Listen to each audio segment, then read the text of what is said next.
Il va y avoir des tests et les étudiants, donc, devront atteindre le niveau 5 de français, selon les critères qui sont établis. C'est quoi ça, le niveau 5? Ouais. Alors, je vais vous le dire.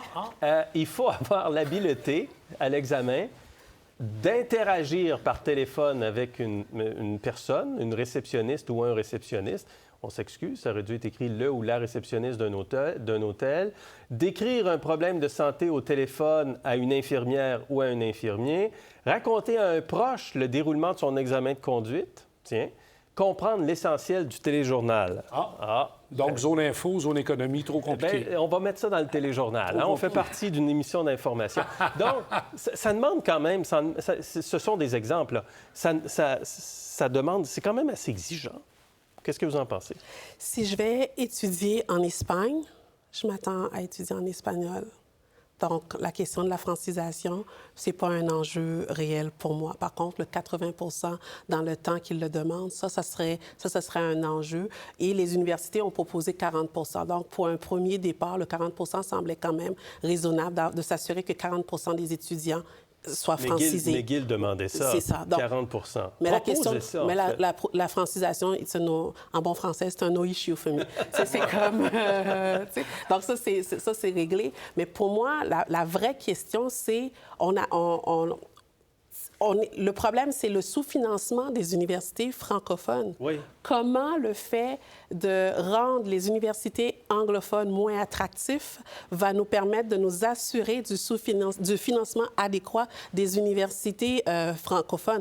Pourquoi ne pas avoir travaillé pour trouver des mesures pour augmenter l'attractivité des universités francophones ou bien trouver un modèle d'affaires qui s'assurait justement qu'ils aient un financement équitable? Je ne suis pas sûr que l'objectif de départ, parce qu'on nous disait qu'on voulait financer les universités francophones, est atteint avec cette mesure. Non, pas du tout. Est-ce que les gens vont venir entre McGill et l'Université de Montréal? Je vais venir parce qu'on a augmenté de 3 000 mes frais de scolarité. Je ne pense pas que l'Université de Montréal va gagner nécessairement. McGill, en tout cas, je vais vous faire réagir dans un instant, Jacques, mais je veux juste vous faire entendre le vice-principal exécutif adjoint de l'Université McGill qui est convaincu qu'on nuit à l'attractivité de l'université. On rallongerait les études universitaires de tous ces étudiants-là d'au moins une session pour pouvoir arriver à un niveau de français acceptable. Maintenant, on va fermer la porte aux étudiants internationaux en leur disant, si vous regardez le choix que vous avez, vous êtes entre aller à l'Université de Toronto ou aller à l'Université de McGill, par exemple, à McGill, on vous offre la joie d'avoir un semestre de plus dans vos études pour avoir le même diplôme à la fin. Jacques.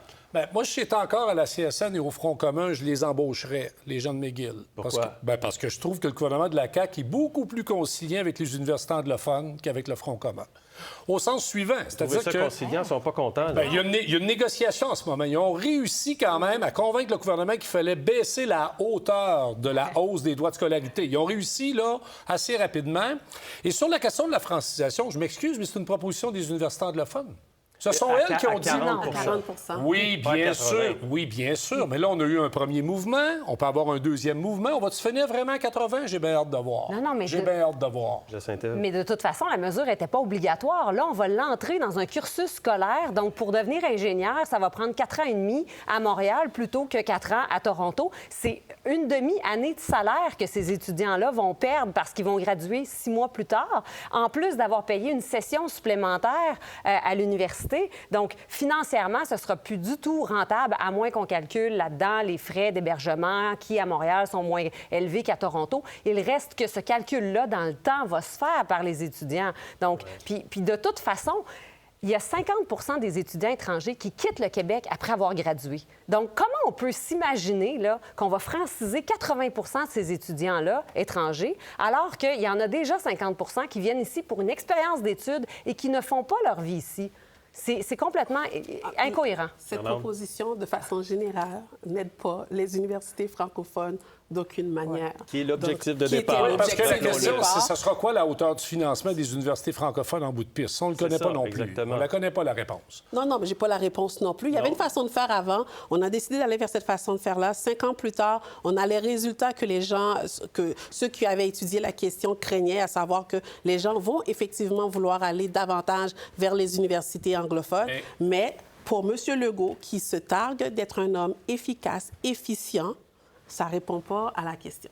Bien, on sous-entend aussi qu'il y a une motivation de protection de la langue française, puis protection de notre culture, mais c'est pas en forçant l'apprentissage du français qu'on promouvoit notre langue puis qu'on promouvoit notre culture. C'est pas par la coercition. Il faut que ce soit attrayant, il faut que ce soit intéressant, plutôt que d'obliger ça, là. Donc, non.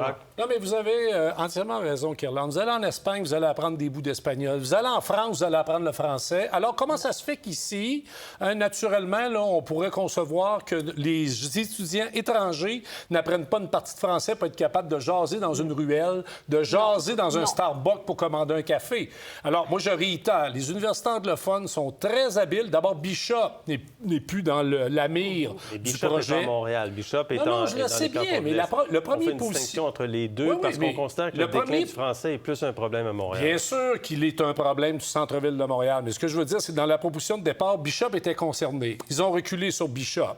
Là, les universités avaient proposé 40, on parle de 80. Je vous le dis, la négociation va se poursuivre et les universités anglophones vont être mortes de rire parce qu'en plus, ils vont être financés pour faire la francisation et à quelle hauteur. Bon, moi, je trouve qu'ils sont d'habiles négociateurs. On est dans le sujet des études supérieures. On a des personnes intelligentes qui sont en train de construire le futur du Québec, du Canada, et on n'a pas pris la peine au départ de s'asseoir avec ces gens-là à qui on confie techniquement le futur de notre pays, que ce soit le Québec ou le Canada, selon la vision. Mais pour moi, ça aussi, c'est une aberration parce qu'on dit on croit en vous, mais on ne peut pas s'asseoir avec vous pour réfléchir avec vous, pour trouver une solution adéquate. Pour la question de la session supplémentaire, je n'y crois pas nécessairement parce qu'on peut l'intégrer. Concordia arrive à le faire.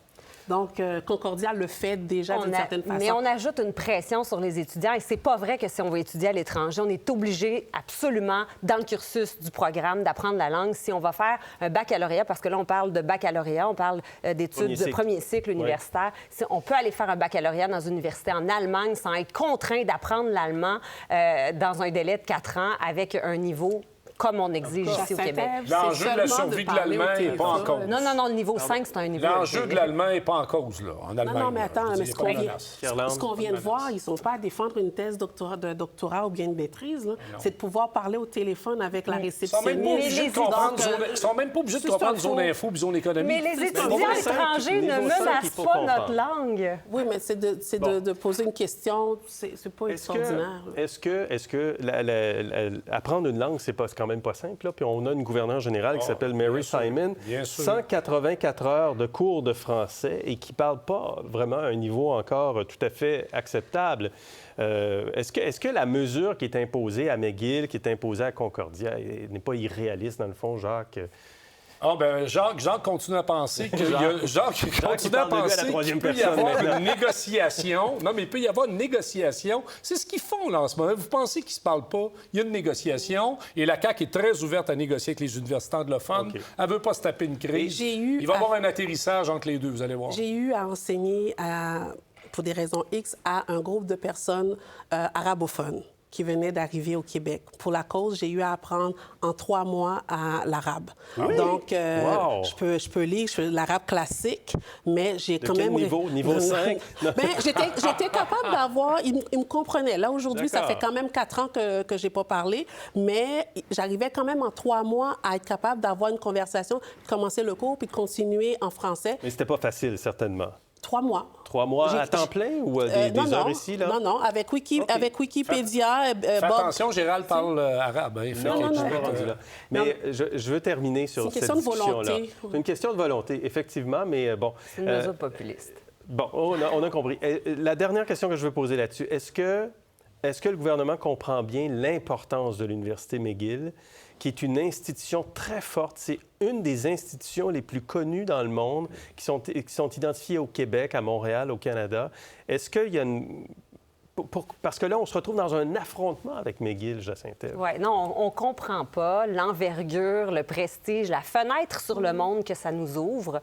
Et on entre vraiment dans la petite politique parce qu'il y a la montée du Parti québécois. On essaie de se targuer pro-francophonie, pro-francophone, alors que ce n'est pas une façon de faire.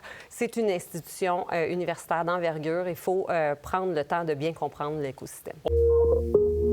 Pour voir nos émissions en entier, rendez-vous sur la chaîne Ici RDI.